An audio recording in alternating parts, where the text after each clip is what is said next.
axis is called. It is the rectangular coordinate system. So if we're going to define parts of it, the horizontal axis, and we've kind of hinted at this before, that's called the x-axis. The vertical axis is called the y-axis. We call these different sections of the graph quadrants because they're broken up into pieces of 4. So it goes counterclockwise, quadrant 1, quadrant 2, quadrant 3, quadrant 4. I wrote it in Roman numerals because that is actually how it typically is represented in a math book. If on the in-class assignment or if on the test you wrote out the numbers, that's fine because we don't really see Roman numerals very often. And then the last kind of bit that I want to talk about on this graph in the definitions is that center of the graph. That is called the origin. Again, not super referred to as the origin, but that is technically what it is called. It is the origin of the graph. So let's get into this idea of applying this, actually using this, and in the math world, this is a very mathematical section, how we go about plotting points. So example 1 has us, and this would match the worksheet very well. It's telling us to plot the point each is in. So for this first example, we have point A, I want to make it 2, 3. Well, what that is telling me is the first part is the amount of ticks that I go over in the x-axis, and the second number is the amount of ticks that go up on the y-axis. So for 2, 3, I'm going to go over 2 on the x, I'm going to go up 3 on the y, and that's my first point. I'm going to make sure that I label it. If you want to label it specifically, you could do 2, 3, or since we called that point A on the graph to kind of save space, we could call it A. And if you're given a point and not given the name of it, go ahead and name it. You could name it A and then label it, and that'll kind of save you from kind of overwhelming your graph with a bunch of numbers flying around. But you can label it with numbers. And then referring back to that last slide, that's quadrant 1. Starting at the top right, going counterclockwise, that would be quadrant 1. Let's see another example. 3, -4. First number is my x, second number is my y.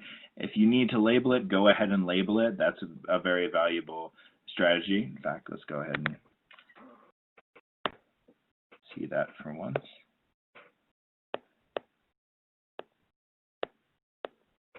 So that would be my XY if I wanted to kind of label it as a reference point. It makes sense because it's alphabetical left to right. Let me go back to the slide.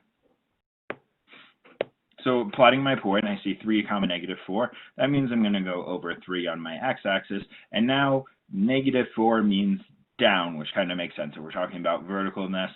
Negative should be down, positive should be up. So over 3, down 4, that is my point plotted there. And again, I'm going to label it B.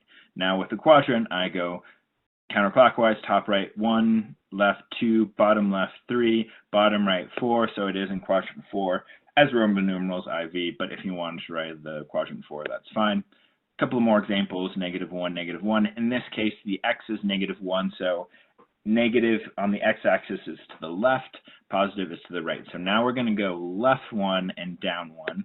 Plot your point, label it, quadrant, top right, 1, 2, 3, quadrant 3. -3, 4, I'm going to go left 3, up 4, plot my point, label it as point D, and that's going to be quadrant 2, 1, 2, counterclockwise. Very valuable. Make sure you understand how to plot these points before leaving this slide. So maybe rewind it, rewatch it if you need to, make sure you feel comfortable. Oh, one more point, sorry. Maybe 2 more points.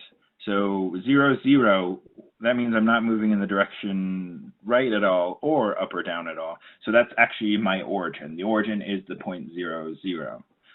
And now the question becomes, well, what quadrant is that in? Maybe stop and pause and think about that for a second. Well, it's not really in 1, it's next to 1. It's the same thing with 2. We actually say that is in no quadrant, none. There's no way we can kind of describe what's going on. Let's see another kind of special case, 0, 5. Well, 0 on the x-axis, I'm not going to move horizontally at all. I'm going to move up vertically on the y-axis, 5. That's my point. Again, okay, that's in between quadrant 1 and quadrant 2. Should I say both? It's technically in neither quadrant. I believe my math lab might try and trick you and say, oh, that's actually on the y-axis. That is a descriptor, but it technically isn't in any quadrant. So if the question's asking what quadrant is it in, it's in none. If it's asking what axis it's on, well, that's on the y-axis, as we've seen in a previous definition. Now, well, once we're able to plot points, as we kind of saw in the very first section, it's kind of good to be able to do that vice versa of identifying points. So in this case, you'll be given a graph and you'll be given a ton of points. So let's just go ahead and power through all the plots. That's point A, point B, point C, point D. So it's just identify means that we're going to have to give values to each of those points. So our first point is we're going to look at point A. Well, that's over 3 on the x-axis, up 2 on the y, so that's 3, 2. B would be negative 3, 1, because I went over and up 3. C would be, as we know, the vertical doesn't go anywhere, so that's 0 for y, and it goes left 4, so that's negative 4 for x, negative 4, 0. And then D, the x is 1, the y is negative 4 because I went down 4, and that is indeed my point, but that is not the point that is written there. Quick fix.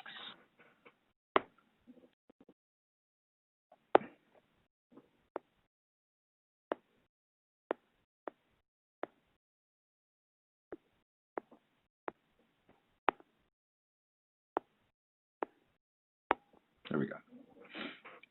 So the correct point, the correct identification, and hopefully you figured out how to write that out at this point, is over on the x-axis 1 and down 4.